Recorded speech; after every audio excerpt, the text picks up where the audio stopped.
Have you ever been in a situation where it's 3 a.m. and you just wake up and, it's like a switch turns on and you find yourself spiraling. You find yourself tossing and turning and trying different things to fall asleep. And every time you try, sleep seems to elude you. And you realize that, okay, maybe I'm going to go to bed a little bit earlier or stay in bed a bit longer or try and white knuckle it and stress over it. Maybe I'll get better. Or now you've now moved, taken it to the next level. You're on sleep aids and sleep medications, all in the bid to stay asleep. And this has become a struggle for you. I'm talking about insomnia. And today we're going to be delving into how to break that insomnia cycle. Because what you're experiencing is actually not uncommon. It is extremely common, especially in women, high achieving women, in moms, and of course also in children. So we're breaking that insomnia cycle with 5 practical steps today. If you don't know me, I'm Dr. Funke Afolabi-Brown. I'm a sleep physician and the founder of the Restful Sleep Place. And we have a phenomenal insomnia program where we help you navigate the insomnia struggles you're going through and figure out the root cause so that you can stay asleep and wake up feeling refreshed. So to start, I want us to talk through what are the things that contribute to the anxiety around your insomnia. Because there's one thing to not be able to sleep, but it's a different thing to have these thoughts and feelings and emotions about your lack of ability to sleep. And at the end of the day, this is what causes most of the struggle that the patients that I work with struggle with. It's that interpretation. What does it mean to you that you're not able to fall asleep? And that in and of itself can lead to a lot of anxiety. In fact, I have people who say, well, I already start to feel anxious as I get close to falling asleep. So a few things we'll talk about is, I would say 4 things. The first is just performance anxiety around sleep and lack of sleep confidence.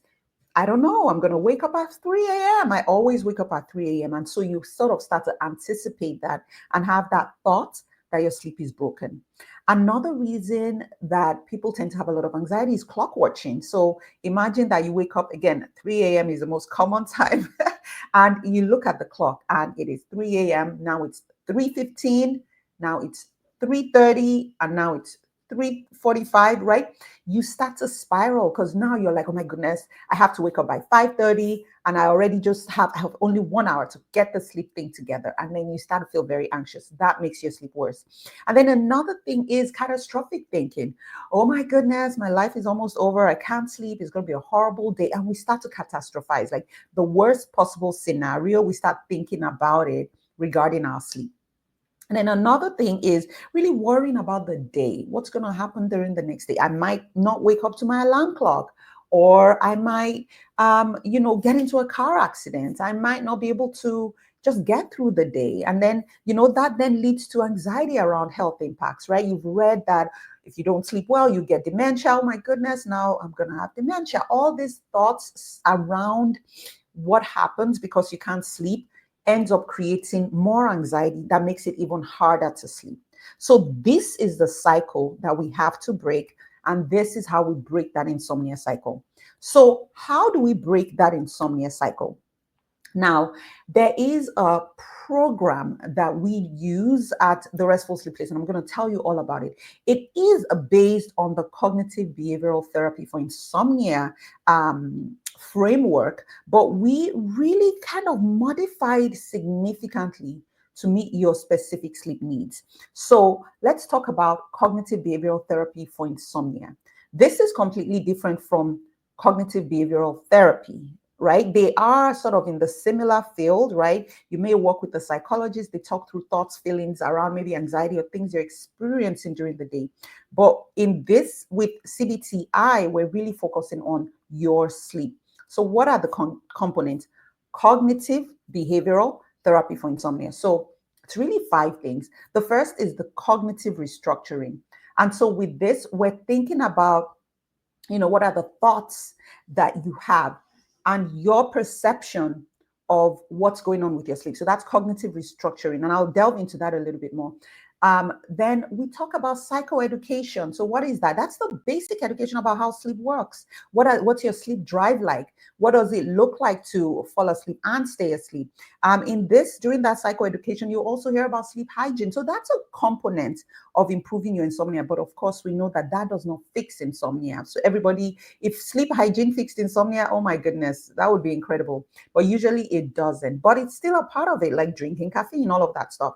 And then another thing we talk about is stimulus control. So what is stimulus control? It's really breaking that association that your mind or your brain has with being awake in bed. Again, I'll talk about that in a bit.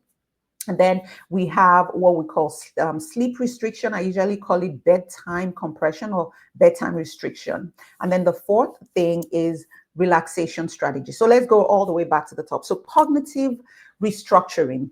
Here is the thing. You recognize you have a thought about your sleep, right? You can't sleep. That's whatever it is, right? You're having a difficulty sleeping. What happens? You can't sleep, right? Then you start to have a thought, I can't sleep. I'm not confident in my ability to sleep.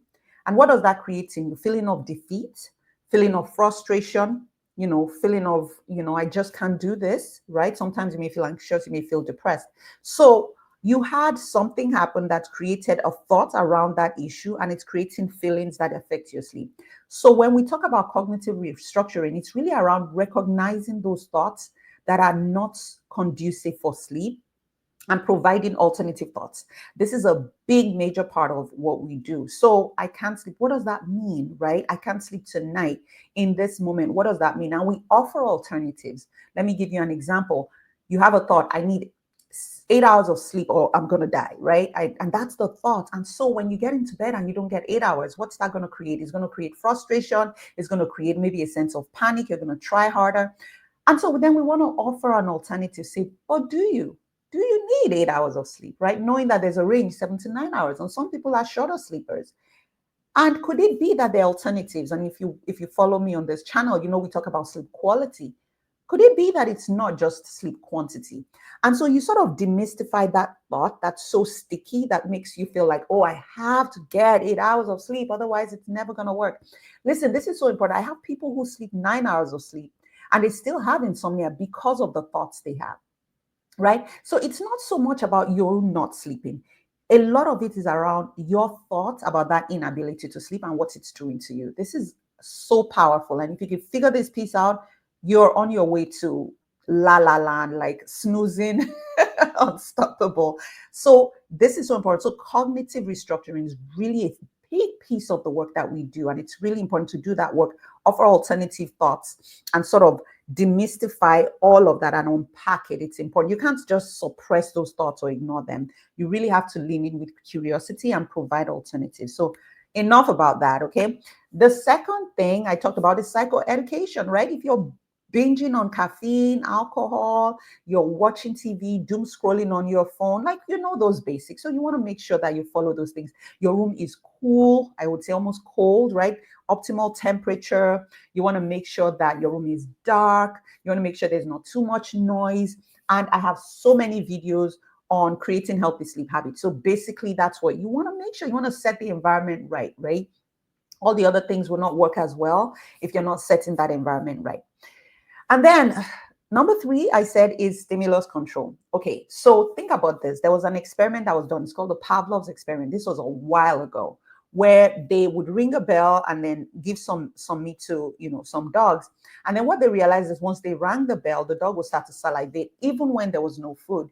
And so after a while, you would just ring the bell, there's no food, the dog will salivate. That's exactly what happens when we get into bed. Usually your brain should say, bed, sleep. Okay, bed, sleep. But if you've been in bed, especially if you've had insomnia for a while, and you notice that, okay, I get into bed and I can't sleep, then your brain is like, bed, I can't sleep, bed, I can't sleep, or bed, I worry, bed, I look on my phone, bed, I panic about not being able to sleep. So that's what happens. We break that association because you now have this increased what we call cognitive arousal. In fact, some people actually start to have higher heart rates as soon as they get into bed and they're tossing, turning.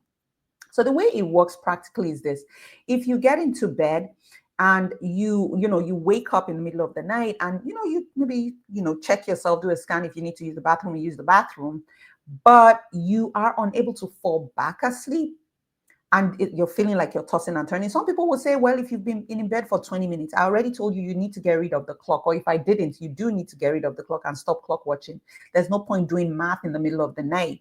So if you are in bed and you're not able to fall asleep, and it feels like it's been a while, just get out of bed. There's no point. Get out of bed and do something. Just think of that as a little me time. Again, that goes back to that cognitive restructuring. What do you interpret this time to mean? Yes, it's dark. Yes, everybody's asleep. Yes, you have to get to work early and you have to get the kids out of the house, blah, blah, blah. But can you change your thoughts and your relationship with that experience? And just relax. Get out of bed, maybe find a chair, do some reading. I tell people usually what we do is customize what to do. So I don't like to tell you, oh, you must do breathing exercises, or you must do reading, you must do journaling. Find what fills your cup at that time. I have someone who does crochet, and she would just take on her crochet and just relax for about a few minutes and then go back to bed. And so once you start to feel that feeling of sleepiness, grogginess again, it will come back because sleep is like a wave.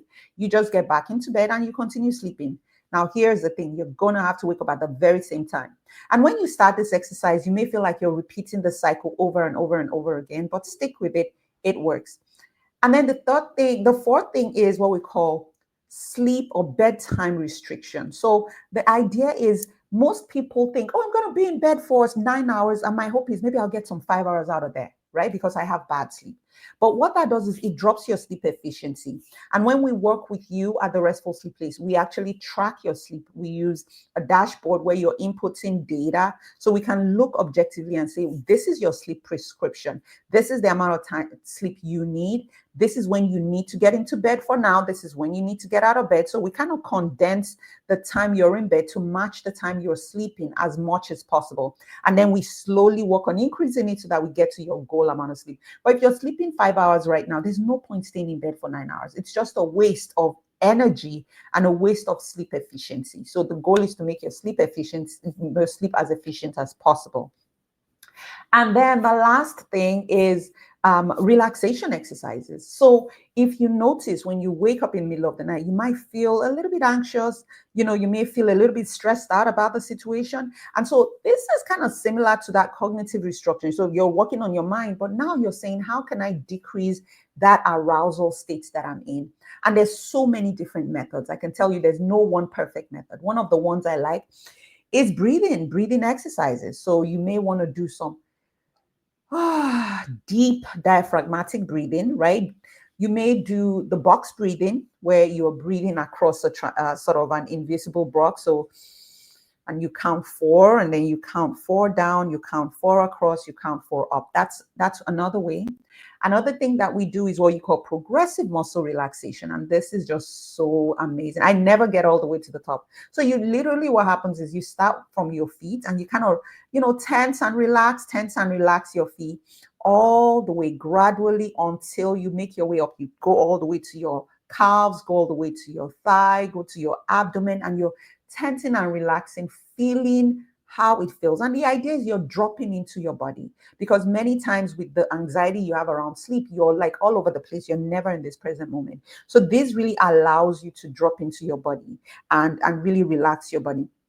And then another thing is the body scan. So if you're laying in bed, how are you feeling? What does your leg feel like against the bed? What do the sheets feel like against, the blanket? And just kind of walk your way up. And so there's so many. And you can also listen to a sleep podcast.